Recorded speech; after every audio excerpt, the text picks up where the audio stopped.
तो कहानी शुरू होती है और हम लारिसा को देखते हैं। लारिसा रोज हवाई जहाज में सफर करती थी, पर कभी सीट बेल्ट नहीं लगाती थी। पर उसकी यही आदत एक तरह से उसकी जान बचा गई। जब लारिसा अपने बॉयफ्रेंड व्लोदिया के कंधे पर सिर रखकर गहरी नींद में थी, तभी अचानक एक लड़ाकू जहाज तेजी से गुजरा और तुरंत बाद एक मुसाफिर प्लेन से जा टकराया। प्लेन फटकर उसमें एक बड़ा छेद बन गया। इतनी ऊंचाई पर हवा का जबरदस्त बहाव उठा और उसने एयर होस्टेस और कई मुसाफिरों को एक झटके में बाहर खींच लिया। सीट बेल्ट न लगाने की वजह से लारिसा हवा में उछलती हुई प्लेन के अंदर यहाँ वहाँ टकराने लगी। जब हवा उसे केबिन से बाहर खींचने ही वाली थी, व्लोदिया ने वक्त पर उसे पकड़ लिया, लेकिन वह उस तेज बहाव को रोक नहीं सका और उसका हाथ छूट गया। शुक्र है लारिसा ने तुरंत पास की सीट पकड़ ली और बाहर गिरने से बच गई। पर व्लोदिया की किस्मत इतनी मजबूत नहीं थी। हवा के जोर ने प्लेन को तुरंत 2 हिस्सों में चीर दिया और उसे अपने साथ ले गई। इसके बाद लारिसा प्लेन के दूसरे हिस्से के साथ तेजी से नीचे गिरने लगी। इसी वक्त उसे सीट बेल्ट की याद आई और उसने जल्दी से उसे बांध लिया। अब सब कुछ किस्मत पर था। उसे बस यही उम्मीद थी कि यह बेल्ट उसकी जान बचा लेगी। जल्द ही प्लेन जमीन से कुछ ही मीटर दूर रह गया। अच्छी बात यह थी कि उसकी नीचे गिरने की रफ्तार थोड़ा कम हो चुकी थी। कुछ ही सेकंड बाद वह सीधे जमीन से जा टकराई। किसी को उम्मीद नहीं थी, मगर लारिसा करिश्माई तरीके से जिंदा बच गई। जब उसकी आंख खुली, वह एक जंगल के अंदर पड़ी थी। किसी तरह वो बच गई थी, लेकिन एक टुकड़ा उसकी टांग के आर पार चला गया था। शुक्र था कि वह किसी बड़ी नस पर नहीं लगा। उसने उसे निकालने की सोची, मगर वह बुरी तरह फंसा हुआ था। जरा सा भी हिलाने पर लारिसा दर्द से बेहाल होकर बेहोश होने वाली महसूस करती थी, लेकिन वह जानती थी कि उसे इसे निकालना ही पड़ेगा। एक बार फिर उसने हिम्मत जुटाई और पूरी ताकत लगाई। टुकड़ा धीरे धीरे उसकी टांग से बाहर आने लगा। आखिरकार दिल दहला देने वाली चीखों के बीच वह बाहर निकल आया। लारिसा वहीं बैठकर काफी देर तक सुस्ताती रही। तब जाकर उसे उस जबरदस्त दर्द से थोड़ा आराम मिला। उसने जल्दी से अपनी स्कर्ट का एक हिस्सा फाड़ा और घाव पर पट्टी बांध ली। फिर वह मुश्किल से खड़ी हुई और व्लोदिया का नाम जोर जोर से पुकारने लगी। उसने देखा कि पिछली सीट पर एक और मुसाफिर की लाश पड़ी है। वह खुशी में उसके पास भागी, पर अगले ही पल उस बुरी तरह मरे हुए आदमी को देखकर वह बेहोश होते होते बची। वह बेबस होकर जमीन पर बैठ गई और धीरे धीरे बेहोशी में चली गई। काफी देर बाद एक मच्छर के काटने से उसकी आंख खुली। फिर उसे एक हेलीकॉप्टर की तेज आवाज सुनाई दी। वह सरकार की तरफ से आई बचाव टीम थी। लारिसा ने जल्दी से पास पड़े मरे हुए आदमी के गले का मफलर उतारा और उस आवाज की तरफ तेजी से भागी। घाव के जबरदस्त दर्द की भी परवाह नहीं की। हेलीकॉप्टर देखकर उसने तुरंत अपने हाथ में मफलर हिलाना शुरू किया और जोर जोर से चिल्लाई, पर हेलीकॉप्टर उसके ऊपर से गुजर गया। शुक्र है उसमें बैठे एक पायलट की नजर उस पर पड़ गई, मगर पास बैठे अफसर का मानना था कि 5000 मीटर की ऊंचाई से गिरने के बाद किसी का जिंदा बचना नामुमकिन है। उसने कहा कि वह शायद पास के कैंप का रसोइया होगा, जो हेलीकॉप्टर देखकर हाथ हिला रहा है। लारिसा अपनी आंखों के सामने जीने का इकलौता मौका दूर जाते हुए देखती रही, पर वह कुछ नहीं कर सकी। इसी बीच दूसरी तरफ जमीन पर काम कर रहे लोग भी बड़े पैमाने पर तलाश कर रहे थे, पर हर जगह उन्हें बस लाशें ही मिल रही थीं। कोई भी जिंदा नहीं मिला। तभी वही हेलीकॉप्टर उस अफसर को छोड़ने के बाद वापस आकर फिर से ढूंढने का फैसला करता है। पायलट को लगा कि वह आदमी हाथ नहीं हिला रहा था, बल्कि मदद मांग रहा था। उनके भी अपने परिवार हैं, इसलिए वे पीड़ित परिवारों का दर्द समझ सकते हैं। जब तक थोड़ी सी भी उम्मीद है, तब तक हार नहीं माननी चाहिए। उधर लारिसा की माँ राइसा को जैसे ही हादसे की खबर मिली, वह रोती बिलखती तुरंत हवाई अड्डे पहुंच गई। लेकिन वहां पहुंचकर उन्हें बड़ा अजीब लगा। कर्मचारियों ने कहा कि यह एक सड़क दुर्घटना थी, जबकि राइसा अच्छी तरह जानती थी कि उनकी बेटी तो प्लेन में सफर करती थी। उन्हें लगा कि यहाँ कुछ न कुछ तो गड़बड़ है। आखिर कर्मचारी उनकी आंखों में देखकर झूठ क्यों बोल रहे थे? क्या हादसे के पीछे कोई ऐसा राज है जिसे वो दुनिया से छुपा रहे हैं? इधर जंगल में लारिसा ने हिम्मत नहीं छोड़ी। उसका दिल बार बार कह रहा था कि उसे व्लोदिया के प्लेन का आगे वाला हिस्सा ढूंढना चाहिए, ताकि उसे पता चले कि वह जिंदा बचा या नहीं। दर्द और थकान के बावजूद वह धीरे धीरे उसी दिशा में बढ़ने लगी। लेकिन तभी एक डरावना साया उसकी नजर में आया। एक चीता। उसके पैरों के नीचे पत्तियां चरमराई और चीता तुरंत उसकी तरफ मुड़ गया। लगता था कि वह खून की महक का पीछा करते करते यहाँ आया था और साफ दिख रहा था कि वह कई दिनों से भूखा था। लारिसा धीरे धीरे पीछे हटने लगी। दिल इतनी तेज धड़क रहा था कि जैसे सीने से बाहर निकल आएगा। लेकिन तभी गलती से उसका पैर एक सूखी टहनी पर पड़ गया और जोर की टिक की आवाज जंगल में गूंज गई। बस यही आवाज चीते को उसकी तरफ खींच लाने के लिए काफी थी। अब उसे लाशों से ज्यादा एक जिंदा लड़की में दिलचस्पी थी। डर के मारे लारिसा की सांसें सांसें रुक गईं। वह पलक तक नहीं झपका पा रही थी। उसे लगा कि बस कुछ ही सेकंड में वह चीते का शिकार बन जाएगी, लेकिन तभी ऊपर से फिर वही हेलीकॉप्टर लौट आया। उसकी इंजन की जबरदस्त आवाज जंगल में ऐसी गूंजी कि चीता एक पल में डर कर भाग गया। एक बार फिर लारिसा मौत के मुंह से बच गई, पर उसकी बदकिस्मती यह थी कि हेलीकॉप्टर उसे देखे बिना ही आगे बढ़ गया। वह समझ ही नहीं पा रही थी कि यह किस तरह का खेल चल रहा है। हर बार उम्मीद सामने आती है और हर बार उससे दूर चली जाती है। वह अभी अभी हुए इस डरावने पल से पूरी तरह उबर भी नहीं पाई थी कि उसके घायल पैर में फिर से भयंकर दर्द उठने लगा। लारिसा थक चुकी थी, प्यास से गला सूख गया था और डर से दिमाग सुन्न पड़ा था। उसने अपनी जेब टटोली और सिगरेट का पैकेट निकाला। उसे लगा कि शायद एक कश लेकर वह अपने टूट चुके होश हवास को थोड़ा संभाल ले, लेकिन प्लेन हादसे में पैकेट पूरी तरह भीग चुका था और सिगरेटें खराब हो गई थी। इतना देखकर वह गुस्से से भर गई। उसे लगा कि आज तो जैसे सिगरेट पीना भी किसी अमीर आदमी जैसा शौक बन गया है। जब वह समझ नहीं पा रही थी कि अब आगे क्या करे, तभी उसकी नजर अचानक अनजाने में अपने हाथ में पकड़ी उस सूखी टहनी पर पड़ी। पहले तो उसे कुछ समझ नहीं आया, लेकिन कुछ सेकंड बाद वह उसी टहनी को घूरने लगी, जैसे दिमाग में कोई पुरानी याद जाग गई हो। लारिसा को याद आया कि प्लेन ईस्ट की तरफ उड़ रहा था और हादसे के वक्त व्लोधिया आगे वाले हिस्से में था। अगर उसे व्लोधिया को खोजना है तो दिशा जानना सबसे जरूरी है। उसने आसपास नजर दौड़ाई और पास पड़े एक छोटे से टेडी बेयर को देखा जो शायद किसी बच्चे का था। उसे उठाते ही उसमें से एक पतली चांदी जैसी सुई गिर पड़ी। वह मुस्कुराई जैसे प्रकृति खुद उसे संकेत दे रही हो। उसने नदी के पास जाकर पत्तों पर वह सुई रखी और धीरे धीरे पानी की हलचल से दिशा पहचान ली। अब उसे पता था कि उसे किस ओर जाना है। फिर उसने नदी से थोड़ा साफ पानी भरा ताकि प्यास लगने पर काम आए। चलने में आसानी के लिए उसने पास पड़े मरे हुए आदमी के कपड़े उतार कर पहन लिए, क्योंकि उसके अपने कपड़े फट चुके थे और जंगल में चलना मुश्किल हो रहा था। यहाँ तक कि उसने अपनी ऊंची एड़ी वाली सैंडल को भी चाकू से काटकर चप्पल जैसा बना लिया, क्योंकि ऐसे इलाके में हील पहनकर चलना अपने आप को नुकसान पहुँचाना था। उसके पैर लहूलुहान थे, पर वह रुकना नहीं चाहती थी। लंगड़ाती हुई, थकी हुई, पर उम्मीद के सहारे वह आगे बढ़ती रही। जंगल में दूर दूर तक फैली चिड़ियों की आवाजें, हवा की सीटी और पेड़ों की सरसराती शाखाएं उसे लगातार डरा रही थी। हर आवाज उसे याद दिला रही थी कि यहाँ जरा सी चूक उसकी जान ले सकती है। थोड़ा और आगे बढ़ने पर उसे एक जगह कई टूटे हुए पेड़ दिखाई दिए, जैसे कोई भारी चीज उनके ऊपर गिरी हो। यह देखकर उसका दिल थोड़ा हल्का हुआ। उसे लगा कि शायद वह प्लेन के बाकी हिस्से की तरफ ही जा रही है, लेकिन उसकी यह राहत ज्यादा देर नहीं टिक पाई। अचानक उसका पैर फिसला और वह एक गहरे कीचड़ वाले दलदल में धंसने लगी। शुरू में उसने सोचा कि शायद वह आसानी से बाहर आ जाएगी, लेकिन जैसे ही उसने हाथ पैर मारे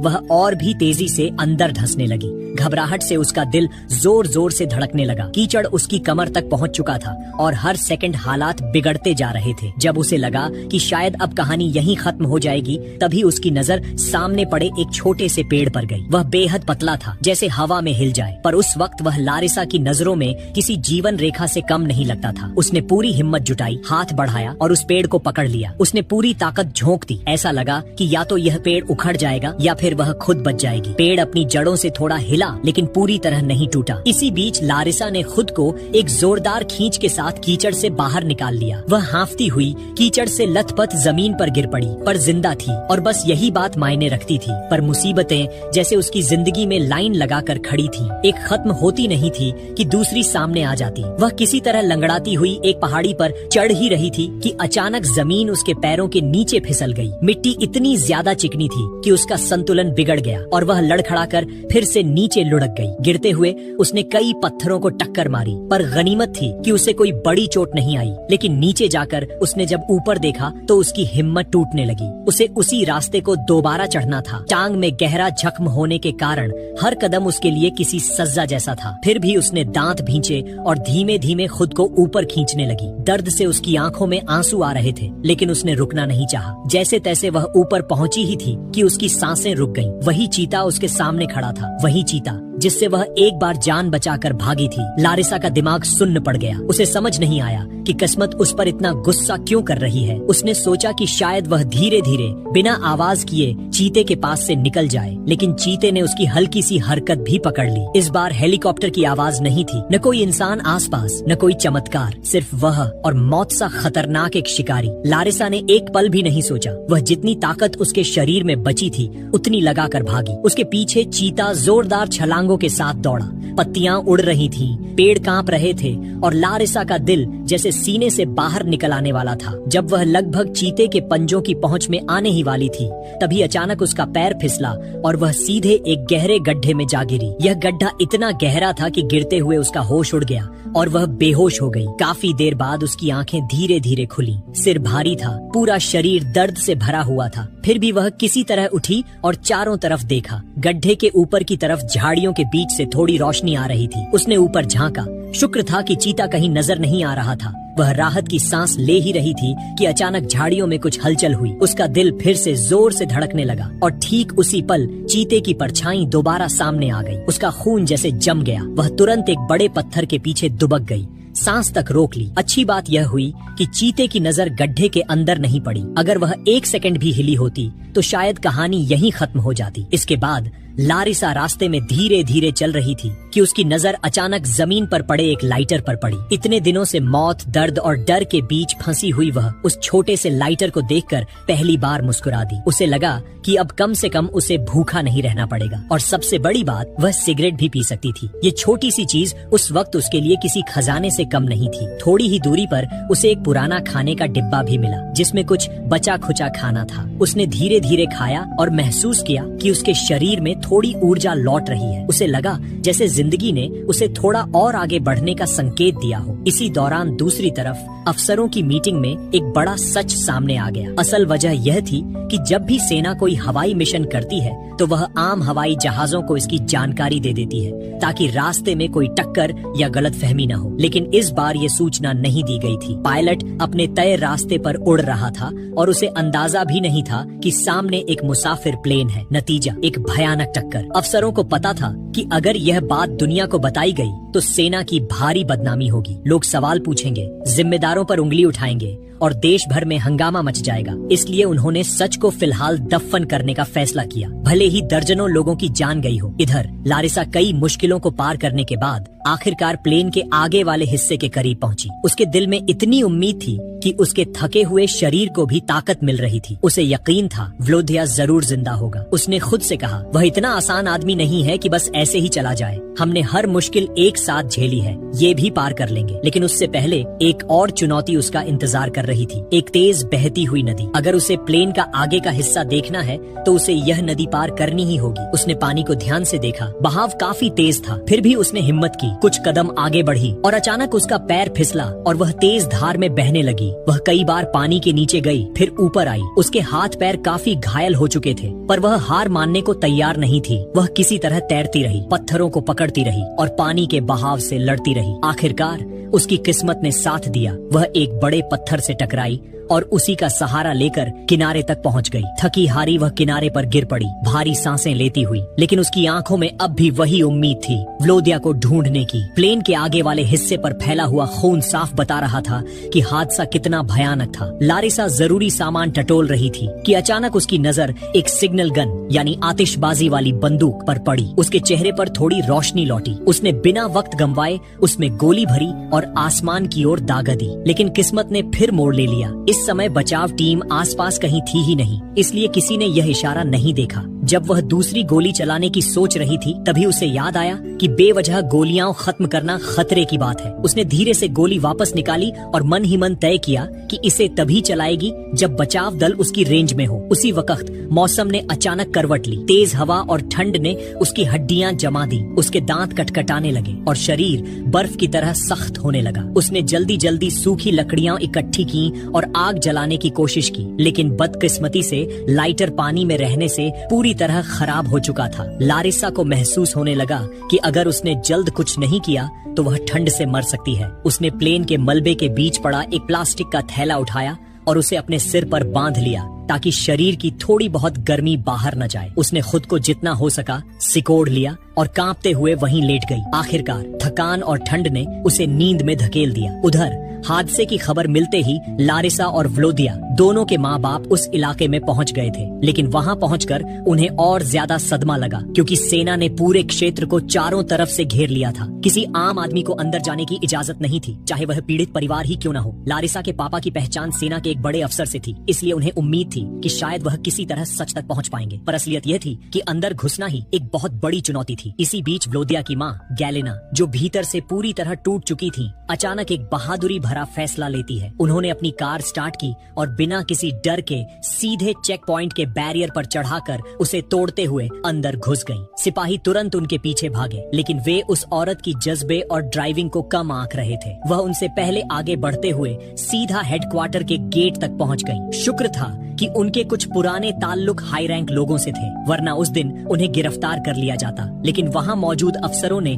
उनका दर्द समझा और उन्हें और परेशान न करने का फैसला किया। वह आदमी जो उन्हें रोकने आया था खुद एक पिता था। उसने गैलेना की आंखों में वह डर देखा जो अपने बच्चे को खोने का डर होता है, इसलिए उसने उन्हें भीतर ले जाकर इंचार्ज से मिलवाया। इंचार्ज की मेज के सामने खड़े दोनों परिवार अपने आंसू रोक नहीं पाए। उन्हें यकीन ही नहीं हो रहा था कि इतना बड़ा हादसा सच में हुआ है, पर उनके दिल का एक कोना अब भी उम्मीद से भरा था। जब तक किसी की लाश नहीं दिखती तब तक कहानी खत्म नहीं होती। इंचार्ज ने उन्हें भरोसा दिलाया कि बचाव टीम अपना पूरा जोर लगा रही है और जो भी संभव होगा वह किया जाएगा। जब दोनों परिवार बाहर चले गए तो इंचार्ज ने उस आदमी को बातचीत के लिए रोका। वह बोला, सर, पहली बार जब हमारी हेलीकॉप्टर टीम गश्त कर रही थी, उन्हें दूर से एक लड़की दिखी थी, शायद उसने हाथ भी हिलाया था। यह सुनते ही इंचार्ज की आंखें बड़ी हो गईं, जैसे उसे किसी बड़ी बात का सिरा मिल गया हो। उसने बिना एक सेकंड घंवाए तुरंत आदेश दिया, अभी हेलीकॉप्टर भेजो, उसी दिशा में, उसे ढूंढो।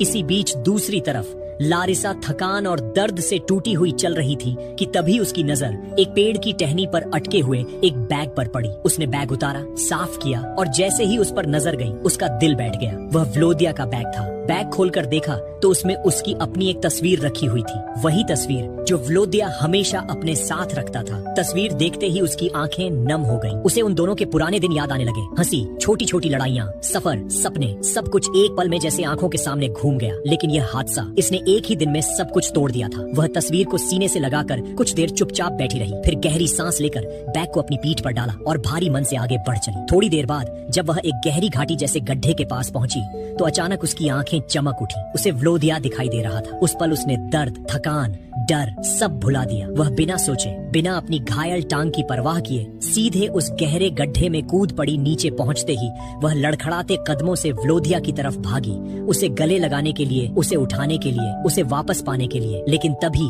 ऊपर से गूंजती एक हेलीकॉप्टर की जोरदार आवाज ने उसे जैसे नींद से जगा दिया। वह पलटकर खड़ी हुई। अब उसे लगा कि सब ठीक हो जाएगा, वह और व्लोदिया साथ वापस जाएंगे। लेकिन जब उसने पूरी हकीकत देखी तो उसके पैरों के नीचे से जमीन खिसक गई। वहाँ कोई जिंदा इंसान नहीं था, सिर्फ व्लोदिया का एक ठंडा बेजान शरीर। लारिसा वहीं बैठ गई और फूट फूट कर रो पड़ी। वह चिल्लाई, उसे हिलाया, बार बार पुकारा, लेकिन जवाब में सिर्फ खामोशी थी। वह इस सच को मानने को तैयार नहीं थी। लगता था जैसे उसकी आधी जान वहीं रुक गई हो। कुछ देर बाद आंसू पोंछकर उसने खुद को संभाला। उसने आसमान की तरफ देखा और सोचा, अगर व्लोदिया स्वर्ग में होगा तो वो भी चाहेगा कि मैं जिंदा रहूं, भागू नहीं, हार न मानूं। उसने आखिरी बार व्लोदिया के माथे को छुआ और भारी दिल से गड्ढे की दीवारों की तरफ बढ़ गई। फिर उसने बदहवासी में ऊपर चढ़ना शुरू किया। बारिश हो रही थी, कीचड़ था और दीवारें इतनी फिसलन भरी थीं कि चढ़ना लगभग नामुमकिन था। उधर बचाव टीम भी चारों तरफ उसकी खोजबीन कर रही थी। वे उसकी आवाज सुनने की कोशिश कर रहे थे। लारिसा जितना जोर से चिल्लाती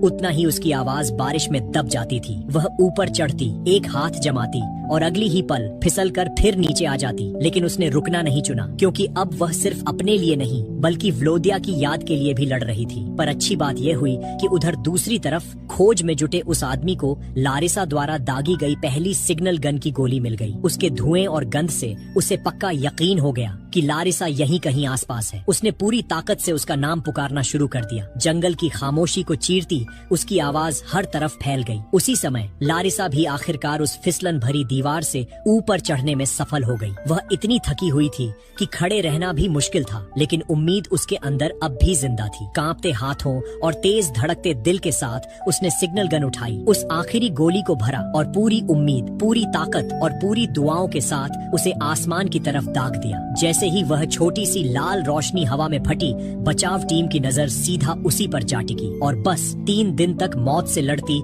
इस लड़की को आखिरकार बचा लिया गया।